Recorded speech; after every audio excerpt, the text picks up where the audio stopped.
การกระทำห้ายกาจกับพวกเขาแล้วมาฮอดประเทศที่สามเฮานี่เก็บเงินบาท1-2 บาทเก็บเงินดอน1-2 ดอนฮิปโฮมเพื่อจะไปสร้างวัดขึ้นมาบางคนก็200-300กินทานแต่ละครั้งเพื่อให้ได้วัดมาปานนั้นยังถือแทรกแซงปานนั้นยังถือเข้ามาบิดเบือนปานนั้นยังถือโจมตีปานนั้นยังถือทำลายล้มลุกคุกคานบ่เป็นธรรมดาจากพวกนี้แหละจากพวกกระทำนี่นะจากพวกว่ามันเป็นกลางนี่แหละมันวางตัวเป็นกลางมันอยากนั่นแหละมันอยากปักนั่นแหละมันปักบ่ได้ยังว่าคันมันปักบ่ได้เพราะมันบ่ได้เฮ็ด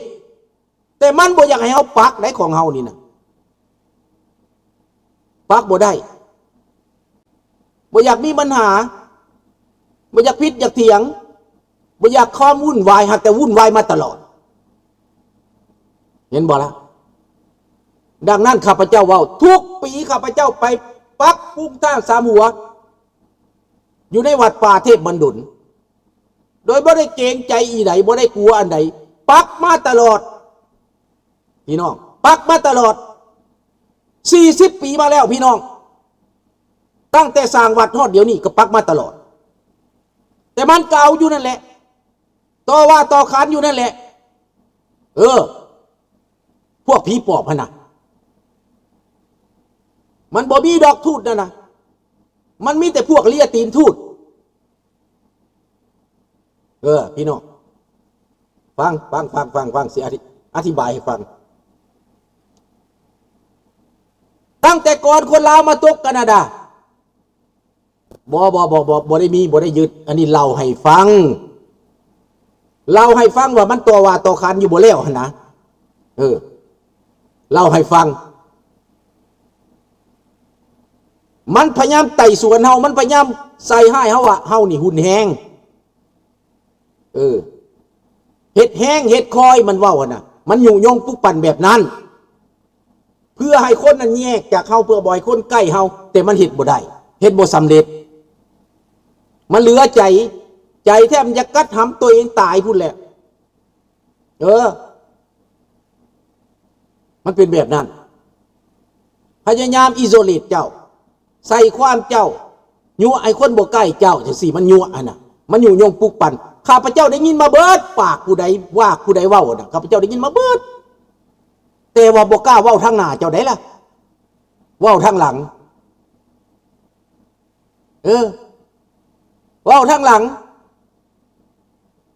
แบบนั้นแหละพวกนี้เป็นแบบนั้นเบิดพี่น้องนี่ใส่เขายุยงปลุกปั่นใส่ความหาเรื่อง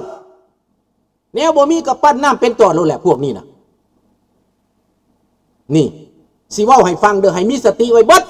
ทั่วอเมริกาทั่วโลกฝรั่งเศสแคนาดาเยอรมันออสเตรเลียนิวซีแลนด์อยู่ไสก็ตามในประเทศไทยมันจะกีดกันเจ้าคือบอกว่าให้เป็นกลางสิแตกต่างหยังกับประเทศลาวในสมัยก่อน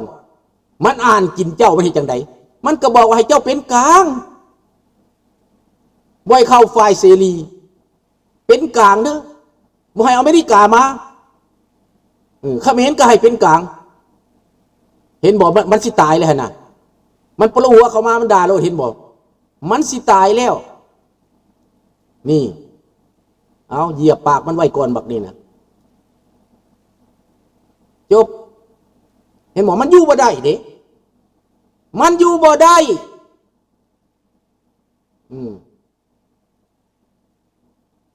มันเดือดมันห้อนมันกระวนกระวายมันอยากกวมอยู่ใสคือกันเบิดพี่น้องข้าพเจ้าว่ารวมเด้อนี่เด้อวัดทุกวัดแห่งทุกแห่งทุกปีตั้งแต่ก่อนข้าพเจ้าจะเล่าบอกว่าพวกรุ่นก่อนมานั้นมาตกอยู่แคนาดาตอนนั้น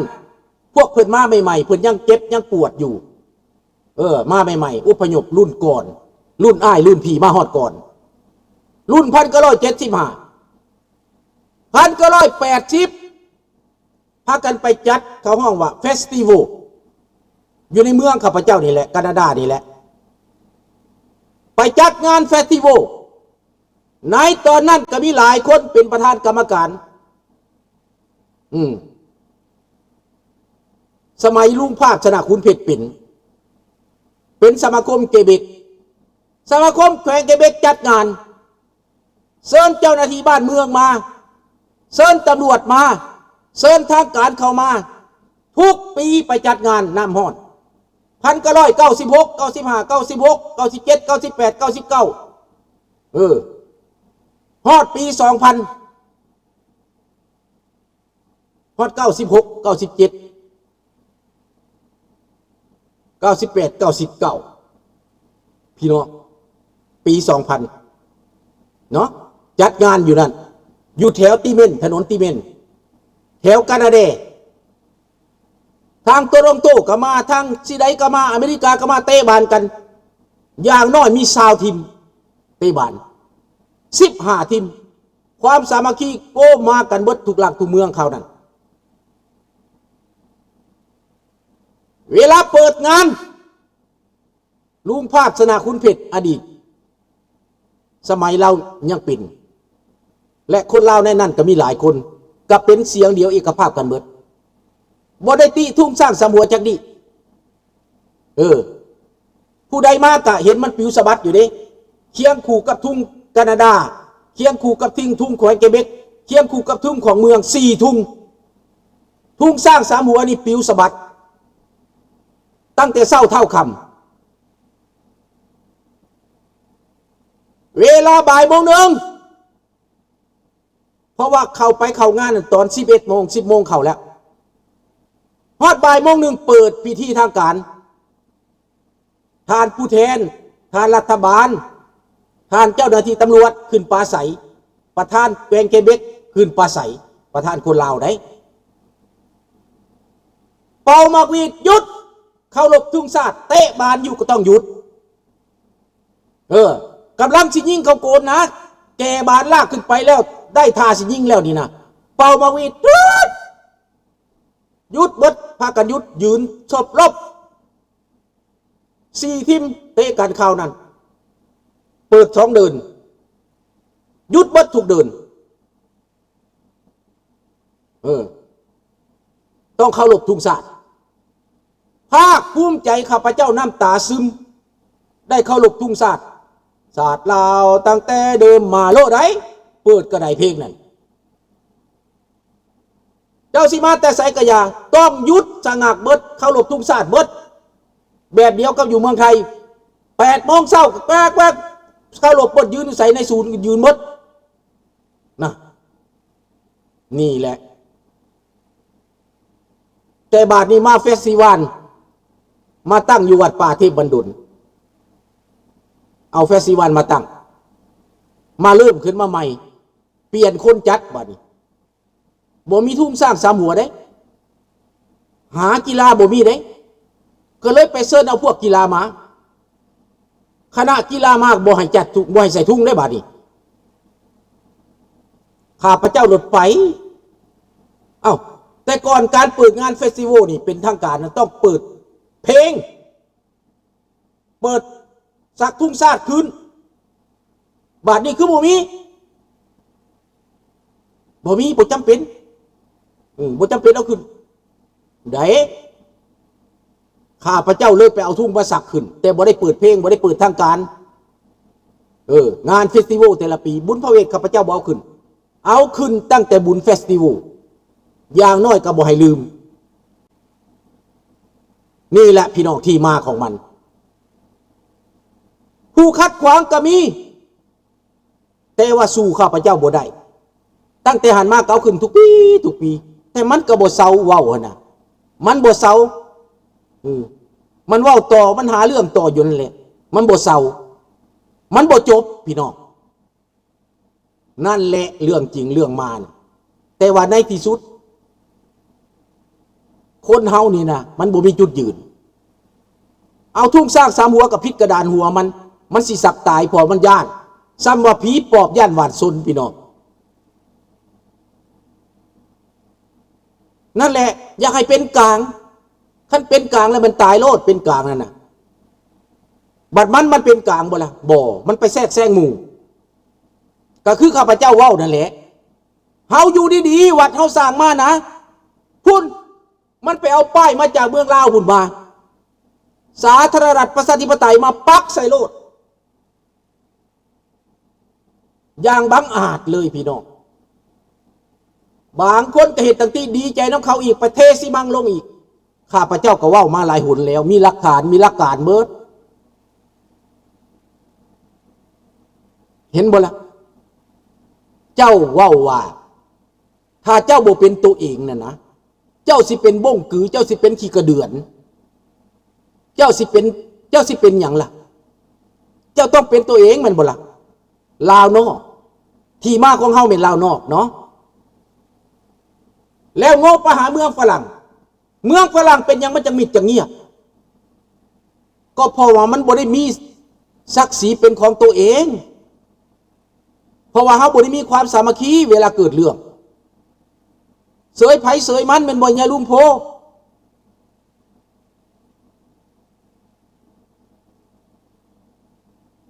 ประเทศลาวบ่เฮ็ดสงครามกับอเมริกาแต่มันก็ตัวกินในลุมโพมันตัวว่าอเมริกาเฮ็ดเชื้อกับลาวทิ่มระเบิดใส่3 ล้านตูนมันว่านี่แล้วมันบ่ได้เข้าใจซะว่าประชาชนหนีไปก่อนเขาเขียนหนังสือประกาศให้ย้ายออกเราก็ตั้งค่ายอพยพให้อเมริกาเลี้ยงเกลือขนมาแล้วจังทิ่มระเบิดใส่หัวแก้วนั่นเวลามันขนทหารไปกลางคืนน่ะลุงโพ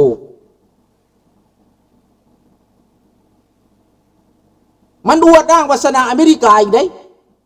พวกเจ้าก็เสืออยู่บ่ลาวสนาอเมริกาหั่นน่ะ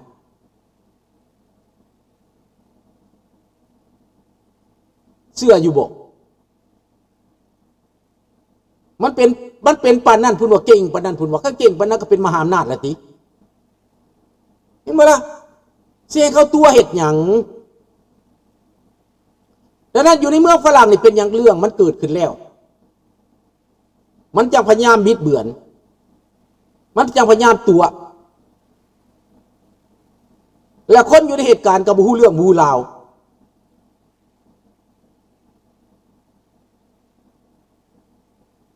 เนี่ยพี่น้องมันเป็นแบบนั้นเรื่องของมันบาดนี้ที่มันเก่งมานั่นที่มันข้ามทวีปข้ามน้ำข้ามทะเลมาสิมาปราบเจ้าสิมาอวดอ้างเจ้าส่งลูกบักสอนไซมาลั่วเล่นอยู่เมืองฝรั่งมาอวดกระเป๋าแบรนด์เนมมาอวดผู้สาวมาโซ่คนเมืองฝรั่งสะอ่อนมันเนี่ยให้ลูกสาวให้ลูกชายให้ญาติพี่น้องออกมาซื้อกระเป๋าหลุยไปขายกินเงินกองตุกินเงินหนีภาษีอีแอลิ้นเหงียนอีแอลิ้นเหงียนแอลิ้นเหงียนแอลิ้นเจ้ซื้อกระเป๋าเจ้จ่ายเงินให้อีหมวยมาเจ้ล่างคดีให้อีหมวยเพื่อได้ออกมานอกประเทศเพื่อซี่เป้าให้ไปรอบสังหารนายโจเซฟอยู่ในนั่นไปเบิ่งทางหลังแม่นเบิดขยุงมาจากครอบครัวคำไต่4,000 ดอนมาจากครอบครัวสอนไซ4,000 ดอนเนี่ยแหละดังนั้นไปปฏิบัติการอยู่ฝรั่งเศสสะเทือนเลยพี่น้อง